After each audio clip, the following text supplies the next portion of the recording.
Good morning, lovelies. ZoëTwoDots with some more Pokemon Go goodness for you, and today just a quick little one for you for the upcoming Community Day in May. Bounsweet. Bounsweet is one of my absolute favorite Pokemon. I think it is adorable, and it's getting, I think, a pretty decent move. It's a stunning shiny as well, so let's just jump into the details. Quick thing though, first things first, little health update. I've officially been sick for an entire month. It's been exhausting, I hate it. I'm halfway through a second round of antibiotics again, but I'm finally, I think finally feeling semi-functional. I'm still coughing quite a bit, so sorry if there's a lot of like hard edits in this, hard cuts, but I've got a bit more energy. Fingers crossed not too much longer of this to go before we're like proper funky fresh, but I can talk a bit more without like coughing constantly. So more than likely, hopefully this week, I'll be doing a few little live streams, more than likely over on Twitch. I've still got a bunch more of the Temporal Forces cards to open, and we opened up a bunch of those like right before I left for London, and it's been a month. So yeah, we're getting there.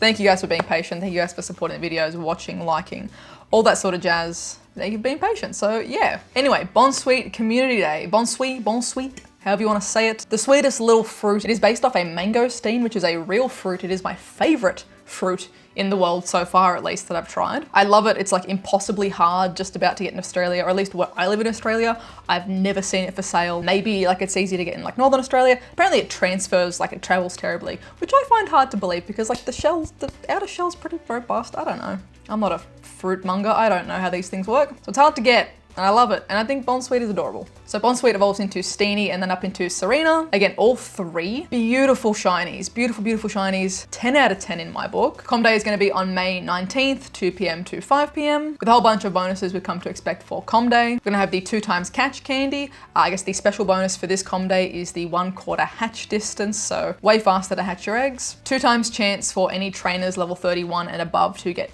XL candy for catching Pokemon. Lure modules are going to be lasting 3 times as long. Incense is going to last for 3 hours. As always, take a couple of snapshots. You're going to get a photo bomb and an encounter with Bounsweet. Typically, there's 5 of those that you can get. You're going to get an additional special trade, as is tradition, and your trades are going to cost 50% less Stardust. Then from 5 p.m. to 10 p.m., there's going to be the Steenie raids. So the level 4 Steenie raids, again, we've come to expect with most Com Days. After completing a Steenie raid, or if someone else in the area completes a Steenie raid, Bounsweet will be appearing spawning around that gym for the following 30 minutes. So if you're someone who works, you know, later, you work till 9 p.m. or something, and you miss the actual like Com Day bit, you can do one of these raids, and then for 30 minutes afterwards, there'll be Bounsweet spawning. They still have the same shiny odds as a Com Day, so you can have a chance to, you know, get that 1, 2, 3 that you missed during Com Day. And lastly, if you evolve your Bounsweet or your Steenie all the way up to Serena, it's going to be getting the special move High Jump Kick. Here's the power breakdown for if you're using it in trainer battles, so GBL, PvP, or if you're using it in gyms and raids, PvE. One big thing to note here is it has a chance to greatly decrease the user's defense, which is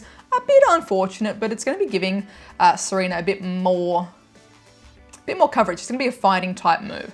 I know for myself, I love using Lurantis. It is spammy. It's not too, it's a little bit frail, but it's not too frail. It deals a massive punch. But if you can get the timing right for using Superpower, another fighting type move, when you use that move, like yes, it's gonna drop your defense and drop your attack, but if you're able to like get that move off against a lot of the normal types and things like this, or something that does super effective damage too, it does a butt ton of damage. It's very satisfying to have that move not shielded. If you time it right, you can drop that and swap yourself out so you're not getting too much damage. So that'd be really interesting to see, because Serena having Magical Leaf is also pretty spammy. Like it's a pretty fast grass move. Does a nice little chunk of damage, especially for super effectiveness. And then having that little something there, that little extra for a fighting move. And it's just a chance as well. It's not guaranteed. Superpower, every time you use Superpower, it's guaranteed you're gonna have your defense and attack drop. But having it as a chance, now it's gonna greatly drop your defense, but it's only a chance, you know? Knowing my luck, I would get it every single time I use it.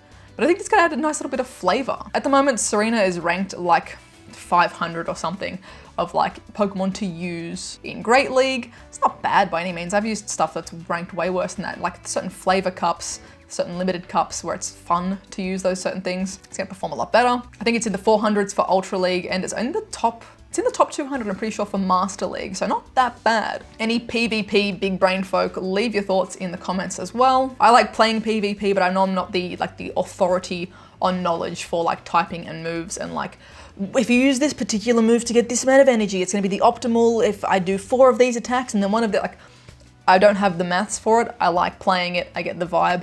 And if it's a fun one to use, I'm gonna look forward to using it because fun Pokemon, beautiful shiny, and hopefully a nice new move to be added to the roster. As always as well, there will be things like the $1 special research if you want to be doing that as well, field research, and of course showcases too. Thankfully, because I love Bounsweet so much, I've been absolutely stockpiling my XXL Bounsweet for a while. So hopefully I can win a showcase and get closer to that Professor Pikachu at PhD.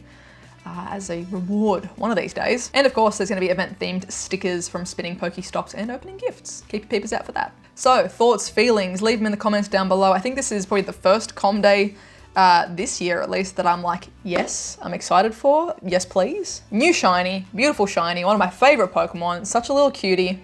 10 out of 10, no complaints. More than likely, Newcastle peeps, I'll probably play this one in at Foreshore Park. You know, meet near the train sheds and the feet. If you've never been there, you don't know what I'm saying. Like, meet near the feet, guys. Newcastle people know what I mean. Other people like the feet? TM? Yeah, meet near the feet in Newcastle. Foreshore Park, weather permitting. It has been rainy and miserable the last couple of days. We've got a bit of time before May 19th, so fingers crossed it is nice and sunny and beautiful. So more than likely we'll see you champions there. Let me know what you guys are looking forward to this comm day. As always, thank you so much for watching. If you are new, please be sure to subscribe. Thank you to everyone who did leave a like as well. And if you'd like additional ways to support the channel, links for Patreon and the merch are in the description down below. I hope you're having a wonderful, wonderful morning, noon, night, whatever time it is for you, and I'll catch you guys in the next one.